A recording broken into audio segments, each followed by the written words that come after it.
صاحبة الحكاية بتقول إن أنا اسمي خلود وعندي 41 سنة. حياتي كلها ضاعت من غير ما أحس بيها، وللأسف بوقت متأخر جدا. أنا ضيعت أحلى سنين عمري مع جوزي مصطفى، راجل بسيط كان شغال حارس على مزرعة مواشي. يعني كنا ناس على قد حالنا. بيتنا كان قريب جدا من المزرعة اللي هو كان بيحرسها. ما كنتش عارفة إن أنا هعيش معاه محرومة من كل حاجة، مش حاسة بأي متعة من متع الحياة، ولا سعادة ولا أي حاجة أصلا، ولا حاسة أصلا إن أنا ست اتجوزته من سنين. خلفت 3 ولاد، عندي ولدين وبنت، وبنتي عندها 17 سنة، ابني الكبير عنده 19، الصغير 12 دلوقتي. قعدت أفكر وأرتب كل حياتي، وقعدت أفكر في كل حياتي اللي عدت. جوزي ال24 ساعة كان في شغله، ولما كان بيجي شوية البيت ما كانش بيقعد معايا خالص. كان دايما يجي يقولي عايز أريح شوية، عايز أريح جسمي شوية من التعب وقعدته طول اليوم قدام المزرعة. طبعا ده حقه، بس أنا كمان فين حقي؟ أنا عايزة أحس إن أنا ست متجوزة. قعدت مع نفسي بعد العمر الطويل ده وسرحت من أول يوم اتجوزته فيه لحد دلوقتي. ملقتش أي ذكرى حلوة، ولا لحظة واحدة فيها جنون، ولا أي حاجة ولا متعة، ولا حسيت عمري إن أنا في حاجة اتبسطت منها كست يعني، أو تفرحني. مفيش أي موقف افتكرته يفرحني أو أبقى فرحانة وأضحك وكده. أنا مبعملش أي حاجة في يومي غير إن أنا بروح بيتي وأقعد أشوف طلبات بيتي وعيالي واستناه لما يجي من الشغل. طول النهار هو يبقى نايم واحنا صاحيين بالليل، مكانش بينام جنبي. إحساس بقى إن جوزي يبقى نايم جنبي ده بصراحة أنا مجربتوش أبدا. العمر طبعا عدى بيا من غير ما أحس، بس للأسف فقت وأنا عندي 41 سنة. وساعتها فضلت أفكر كده مع نفسي، يا ترى إيه الحل؟ إيه الطريقة اللي تخليني أبسط نفسي علشان خاطر أحس بالسعادة والفرح، أحس إن أنا عشت قبل فوات الأوان، وقبل ما العمر خلاص يخلص وأموت وأدفن في التراب، ويبقى عدى بيا العمر كله من غير أي سعادة ولا متعة. وقلت لنفسي أنا لازم ألاقي نفسي، لازم ألاقي طريقة أفرح بيها نفسي وأنبسط طبعا. فضلت أفكر كده مع نفسي وأنا متأكدة إن في اللحظة دي كان الشيطان معايا. الشيطان هو اللي هيألي كل ده، هيأ ليا كل حاجة، وهيأ ليا ازاي انبسط وازاي افرح. وساعتها فكرت ان استبدل الحلال بالحرام، وادور على شخص اتمتع معاه واتبسط معاه شوية، واعيش قصة حب بقى مجنونة زي ما انا كنت عايزة، يعيش معايا كل الحاجات اللي اتحرمت منها. وعلشان كده كان تفكيري دايما بيوديني انه ارتبط بحد اصغر مني، يعني يكون واحد شاب ما يكونش قدي ولا قد جوزي. وفعلا ابتديت انفذ ده الحقيقة، لان محمد لما انا وقعته كان مفكر ان هو اللي وقعني. يعني لما كان بيقولي كلام حلو، بس الحقيقة بقى أنا اللي وقعته، مش هو اللي كنت مستنية قال لي أي كلمة أو من أي حد تاني غيره. يعني بصراحة كان عندي استعداد إني أخون جوزي مع أي حد، بس وقتها ابتديت إني أخرج في الدلتا، أخرج كتير وأفتح مجال الكلام مع أي حد يكون قدامي عشان طبعا أستدرجه. الفترة دي بقيت أخرج من البيت كتير قوي غير العادي بتاعي. طبعا محدش كان واخد باله عشان جوزي زي ما أنا قلت لكم 24 ساعة في الشغل. بقيت أتلكك في كل مشاويري، بقيت أقف في الشارع كتير قوي. ولما أروح السوق كنت بفضل أبص على الناس رايحة وجاية. حسيت إن أنا فعلا مهووسة بالموضوع ده، مهووسة بالشخص اللي أنا بدور عليه، ولسه أصلا ما شفتهوش ولا أعرفه. من كل ما كنت بروح فيه كنت بقف كتير جدا عشان أتعرف على أي حد، أي شاب، أي إنسان، حتى لو بتاع خضار، حتى لو بشتري منه.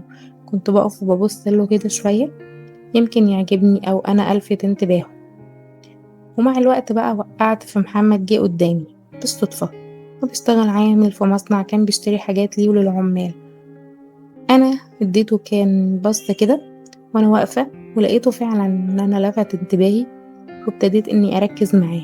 بركز معاه في كل مرة كنت بروح فيها السوق، كنت بعدي من ناحيته، كنت ببقى عايزة أتعرف عليه وأشوفه بأي شكل من الأشكال. قعدتي في البيت وقدام التلفزيون واتفرج على المسلسلات والأفلام اللي كنت دايما متعودة عليها، حسيت وقتها إن أنا اتغيرت شوية لما كنت بتفرج على أي حاجة من الحاجات دي. طبعا كنت بتخيل نفسي إن أنا معاه، وفضلت فترة طويلة وأنا بتخيل نفسي إن أنا بحبه طبعا بيني وبين نفسي. بتخيل كمان ان انا نفسي اكلمه واني انا على علاقة بيه. وغرقت بقى في الاحلام لدرجة ان كل فيلم كنت بتفرج عليه كنت بتخيل نفسي اني انا البطلة وهو البطل اللي قدامي. كل لقطة رومانسية فيها لقطات حب كنت بشوفها في التلفزيون كنت بتخيل نفسي مكانها. لغاية فكرة ان انا ست كبيرة دي خالص، ولا حتى متجوزة ولا حتى عندي اولاد، وبقى الموضوع بالنسبة لي زي الجنون. وفي فترة قليلة جدا بقى معايا رقم تليفون محمد، وبقيت بمنتهى البساطة بقدر اتواصل معاه واكلمه. كان دايما بيقولي كلام حلو عمري ما سمعته قبل كده، عمره ما حد قال لي اصلا الكلام ده، ولا حتى جوزي. كنت اوقات بقول لامي انا جوزي عمره ما قال لي بحبك، تقولي وهيقولها لك ليه؟ مش شرط يقولك بحبك. انا ابوكي عمره ما قال لي بحبك ولا قالها لي اصلا. طب انا مالي ومال ابويا؟ يعني انا في زمن وانتي في زمن تاني خالص. كانت دايما تقولي ان الحب يا بنتي افعال مش كلام، وانتي هتعملي ايه لما يقولك بحبك او يقولك كلام حلو؟ طبعا عايزه اقول لكم كنت بتجنن وقتها، واخيرا سمعت الكلام الحلو وعرفت احساسه بيكون عامل ازاي. احساس جميل جدا مش هتقدر ولا هتفهم انت غير واحده زيي اللي اتحرم منه وعمره ما اتقالها. طبعا كان محمد كان بيقولي كلام ده كنت بفكر فيه كده، هو بيقرب مني او يوقعني، يعني معرفش ان انا اللي وقعته لوحدي من غير اي حاجه. ابتدت العلاقه بينا كل يوم كل يوم، كانت العلاقه بتزيد. في الاول بصراحه انا ما كنتش طمعانه في اكتر من كده، اني اعيش معاه احاسيس حلوه وكلام حلو، وانه هيكون قريب مني في الكلام وفي الحوار، واشوفه قبل واتعامل معاه كأني لسه بعيش قصة حب، كأني لسه بنت صغيرة مراهقة. ده اللي كان هدفي في البداية. بصراحة كنت سعيدة قوي وما كنتش طمعانة في أكتر من كده، لدرجة إن إحساسي وخيالي كان بيتغذى على الكلام اللي هو بيقوله. كنت بعيش مع نفسي أحسن وأجمل قصة حب كلها كانت جوه خيالي، وكنت بنسى أي حاجة بتحصل جوه البيت. مكانش شاغلني أي حاجة. جوزي منامش جنبي، ما يجيش خالص، يجي آخر النهار أول النهار براحته. الموضوع أصلا بالنسبة لي مش فارق. بعد العمر ده كله هيتغير معايا؟ أكيد لأ، هو زي ما هو، مفيش أي حاجة فيه اتغيرت. بعد كده معرفش ايه اللي حصل بالظبط، بقيت كل مرة بقابل فيها محمد بحس باشتياق ناحيته، وبحس ان انا محتاجة اني اكون معاه وقريبة منه. ساعتها قلت لنفسي يا بنتي يا زينب، طب ايه علشان تبقي قريبة منه لازم تحسوا ان انتوا الاتنين واحد. عشان كده فكرت اني اقرب منه اكتر واكتر.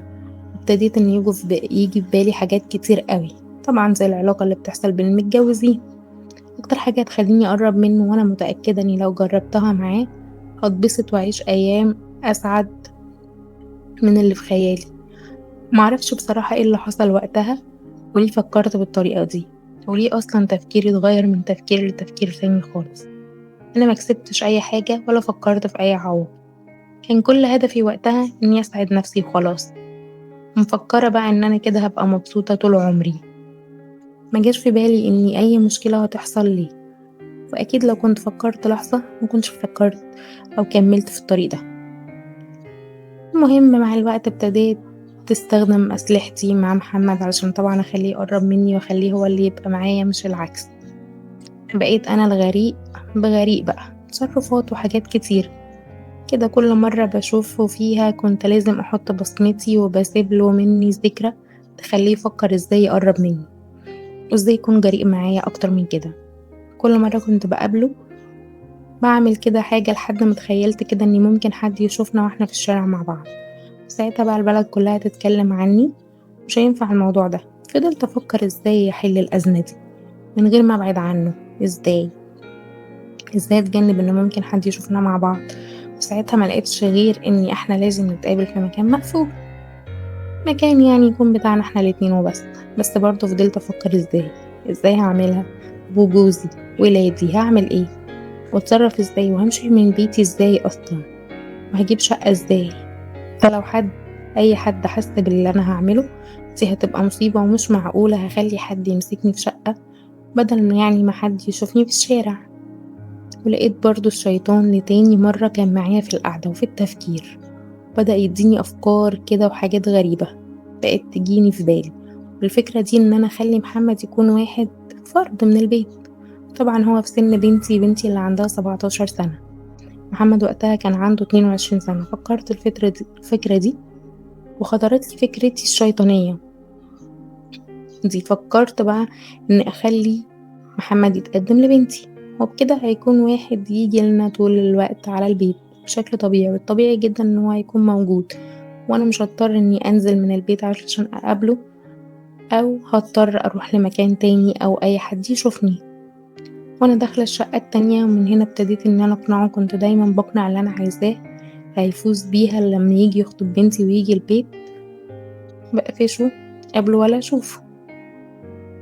وبقيت أقوله كلام كتير علشان يتحرك ناحيتي، عشان كنت عايزة هو اللي يسمع كلامي، هو اللي يجي بيتنا.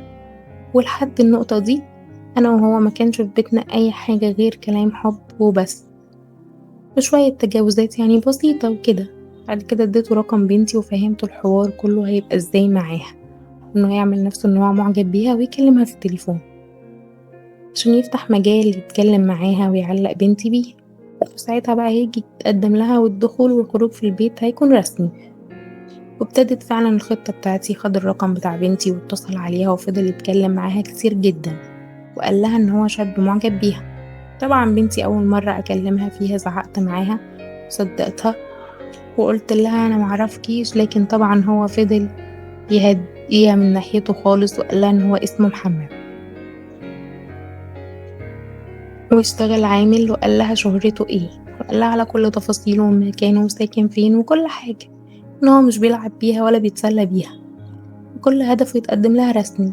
ومن هنا بنتي فعلا بدأت تتشغل بيه وتحبه وكلامه واتصالاته، وفضلت تستنى كل مرة يتصل بيها. طبعا لما اتأكدت ان هو واحد شاريها، وكمان قال لها يا ريت تقولي ان مامتك وباباكي عشان عايزة اجي البيت. طبعا النقطة دي بنتي استسلمت تماما لفكرة ان هي تعجب بيه، او يعني تسيب نفسها معاه تتكلم عادي، بس ما كلمتهوش اكتر من 3 مرات. بعد كده جت على طول وصرحتني وقالت لي ان في شخص بيكلمها في التليفون ومعجب بيها. طبعا لما جت كلمتني انا عملت نفسي ان انا يعني متفاجئة، وقلت لها مين الشخص ده وتعرفيه منين وازاي. طبعا فضلت اسألها شوية حاجات كده عشان ما تشكش فيا، واول ما تشك في حاجة قالت لي يا ماما صدقيني انا معرفوش، كل الحكايه ان هو اتصل بيا وبعد كده قال لي ان هو معجب بيا، وقفلت السماعه في وشه. بعد كده بعت لي ان هو عايز يدخل البيت من بابه ويتقدم لي، كمان دي بياناته اهو، وقالت لي كل حاجه عنه اللي انا اصلا عارفاها. بعد كده قلت لها خلاص يا حبيبتي طالما عايز يجي يتقدم لك انا موافقه، وانت سنك كويس دلوقتي مش صغيره يعني، بس طبعا لازم ابوك يكون هنا ويوافق. ومن هنا بدأت المشكله لما رحت اتكلمت مع جوزي، فقلت له شويه كده علشان يقعد يتكلم معايا زي البني ادمين، يعني قلت له بنتك جالها عريس وخلاص هتبقى جد. قال لي مين ده اللي جالها عريس، بنتنا اللي لسه صغيرة قوي تتجوز، ايه ده 17 سنة، سيبك من جو الناس بتوع زمان، ده انا عايز بنتي تتجوز لما تكون كبرت ونضجت، يعني يكون عقلها كبير مش تعرف علشان تعرف تختار. قلت له فيها ايه يعني لما تتجوز وهي عندها 17 سنة، طب ما انا اتجوزتك وانا صغيرة. قال الكلام ده كان زمان، انا ما عنديش استعداد اخلي بنتي ترتبط من دلوقتي. ورغم ان بنتي اتعلقت فعلا بمحمد، لكن للاسف لقيتها سمعت كلام ابوها، وبدات هي كمان تشيل الفكره دي من دماغها، وقالت لي طالما بابا قال لا يبقى لا خلاص مش موافقه. في اللحظه دي بقى بيني وبين نفسي انا اتجننت، الفكره الشيطانيه اللي انا فكرت فيها ابتدت تنهار. والحل اللي انا لقيته عشان اقرب من الشخص الوحيد اللي انا حبيته واعيش معاه كل حاجه كان نفسي فيها، بدأ ان هو يضيع من بين ايديا. فضلت قاعده افكر شويه كده علشان اشوف هعمل ايه، ولقيت الحل ان حياة جوزي تنتهي. لو حياة جوزي انتهت كل حاجة هتمشي سليم، انا هبقى متحكمة في كل حاجة، هوافق على خطوبة بنتي بمنتهى البساطة، ومحدش يقدر يقولي لا او يقولي انتي بتعملي ايه. وساعتها هي توافق لما ابوها ما يبقاش موجود، علشان طبعا سبب رفضها ابوها. ومن هنا ابتديت كمان اني ارتب للقصة دي، ابتديت اني ارتب ازاي اتخلص من جوزي، لازم يكون بمساعدة محمد. ابتديت اشوف بطرق كتيرة طبعا علشان اخليه يكون مشغول بيا، ويكون مستني اللحظة اللي هيكون فيها معايا، ويعمل أي حاجة ممكن أطلبها منه. في البداية لما شرحت له الموضوع وقلت له عشان نبقى مع بعض لازم نخلص من جوزي، ساعتها لقيته خاف قوي وقال لي لا طبعا مستحيل مستحيل أعمل حاجة زي دي، فألف طريقة تانية ممكن نعملها غير دي. قلت له هي دي الطريقة الوحيدة، وقعدت أكلمه كلام كتير حلو، قلت له قد إيه أنا بحبه متعلقة بيه، مستنية اللحظة اللي تجمعنا مع بعض. طبعا كلامي ده حفزه وقدرت فعلا إني أميل دماغه. وقتها ما كنتش بفكر في أي حاجة غير إني أحقق هدفي، وهو إني أوصل العلاقة الكاملة مع محمد. وفعلا سمعت كلامه وابتديت أقوله خط سير جوزي. ابتديت أعرفه هو بيكون لوحده امتى والساعة كام وازاي يقدر يدخل عليه ويبدأ يتخلص منه. وقلت له إن أول حاجة يعملها لازم يكون معايا على التليفون الليلة دي، وهعرف الوقت اللي ما بيبقاش فيه حد معايا عشان المكان اللي جوزي مسؤول عنه قريب جدا جدا من بيتي، يعني أنا ممكن أتابعه بمنتهى البساطة. وطبعا لما يبقى لوحده هعرف محمد في التليفون. وقلت له خليك معاك أي حاجة تضربه بيها، يعني عصاية أي حاجة عشان يضربه بيها على راسه أول ما يشوفه علشان يدوخ، وبعد كده ممكن يتخلص منه. وفعلا هو ده اللي حصل بالظبط. في اليوم ده كانت بنتي قلقانة جدا ومتوترة، معرفش ليه. كانت طول الليل رايحة جاية وعمالة تكلمني وأنا عملت نفسي نايمة. كنت عايزة أتواصل مع محمد بأي شكل من الأشكال وأتابع معاه لحد ما يخلص المهمة. وفعلا عملت كده ونجحت كل حاجة.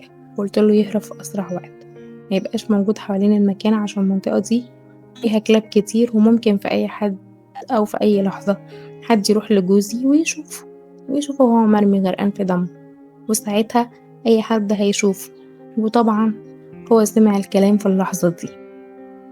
أنا كنت عاملة نفسي إن أنا نايمة علشان لقيت بنتي بعدها بشوية صغيرة جت، كان بتحاول تصحيني تقولي يا ماما الكلاب بتنبح جامد، في حاجة غلط، في حاجة غلط في الحوش اللي بابا فيه، ده يكون حرام، تعالي كده نطمن عليه. وانا طبعا كنت بمشي بالراحة. قالت لي يا ماما الكلاب سمع صوتهم في حاجة، تعالي نطمن على بابا عشان انا قلقانة عليه جدا. وفعلا سمعت كلامها ونزلت على هناك نشوف. وبعد ما رحت هناك وقتها بنتي جالها انهيار وفضلت تصوت وتصرخ، والناس كلها اتلمت علينا واتصلنا باخوها عشان يجي فورا. فعلا جه وخدناه المستشفى. طبعا هناك ما كانش لسه مات، كانت رقبته مقطوعة ومضروب على راسه. حاولوا طبعا انهم ينقذوه. بنتي حاولت تتكلم معاه عشان تفهم اي حاجة، بس اصلا هو كان بيطلع في الروح. وعلى ما وصلنا هناك كان كل حاجة انتهت. وقتها الناس فضلت تتكلم كتير في الموضوع ده. الموضوع انتشر بشكل غريب جدا. المباحث جت وفضلت تسأل اذا كان في حاجة اتسرقت من المكان ولا لا، ملقوش اي حاجة اتسرقت. وابتدوا فعلا هم يشكوا في الموضوع ده وفضلوا يقولوا امال يا ترى ايه اللي موته، واللي موته كده كان هدفه ايه بالظبط لما مفيش اي حاجة اتسرقت من المكان والمكان كله مليان مواشي زي ما هما. والمصيبة بقى ان بنتي لاحظت ان محمد اختفى تماما عن الانظار، وان بنتي شافته من ظهره. خدت بالها ان كان في حد ملثم وماسك في ايده شومة طلع يجري. طبعا الموضوع ده نقلته كمان هي للمباحث اللي كانوا بيركزوا كويس جدا في كل حاجة، المواصفات اللي قالتها بالظبط. طبعا انا فضلت اوهمهم كتير جدا الموضوع ده اكيد حصل علشان السرقة. قلت لهم اكيد كان عايز يسرق مواشي او اي حاجة.